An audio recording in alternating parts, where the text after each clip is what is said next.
সোমবার ৩০ নভেম্বর দুপুর ১টা 999-এর মাধ্যমে আইনশৃঙ্খলা বাহিনীর কাছে খবর আসে মেঘনা নদীতে ডাকাত হামলায় একটি কার্গো জাহাজের সব কর্মচারী নিহত হয়েছেন। তথ্য পেয়ে মাঝিরচর এলাকায় নোঙর করা এমভি আল বাখেরা নামের জাহাজে পৌঁছয় কোস্টগার্ড ও নৌপুলিশ।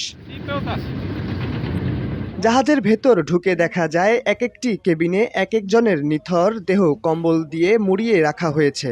প্রত্যেকের মাথায় ছিল ধারালো অস্ত্রের আঘাত। এর মধ্যে বাবুর্চি, কেরানিসহ ৫ জন মৃত আর ৩ জনকে আহত অবস্থায় উদ্ধার করা হয়। হাসপাতালে নেওয়ার পর মারা যান আরও ২ জন। ডাকাতেরা এমনভাবে কুবাইছে যে স্টাফগুলো ৮ জনই ডেড। আমরা এমনই শুনছি যে ৩ জন জীবিত আছে আর ৫ জন ডেড। একটা স্টাফ জীবিত আছে ঢোরকাটা, ওর কাছ থেকে হাতের ইশারায় দেয়া হয়েছে ৮ জন। মাথায় আঘাতের ধরন দেখে নৌপুলিশের ধারণা পূর্ব পরিকল্পিতভাবে দুর্বৃত্তরা হত্যা করেছে জাহাজের স্টাফদের।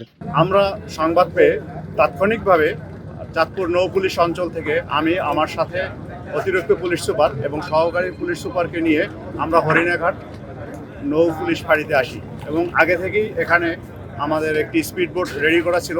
আমরা দ্রুত ঘটনাস্থলে আসি, এসে আমরা ভিন্ন ভিন্ন রুমে 5টি লাশ শনাক্ত করি এবং 3 জনকে মুমূর্ষু অবস্থায় উদ্ধার করি এবং যেই 3 জনকে মুমূর্ষু অবস্থায় উদ্ধার করা হয় এদেরকে দ্রুত চিকিৎসার জন্য চাঁদপুর সদর হাসপাতালে প্রেরণ করা হয়।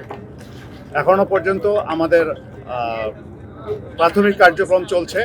আপাত দৃষ্টিতে মনে হচ্ছে যে দেশীয় অস্ত্র দ্বারা এদেরকে আঘাত করে মারা হয়েছে এবং ভিন্ন ভিন্ন রুমে পাওয়া গেছে। কোনো মৃতদেহই আমরা একত্রে পাইনি।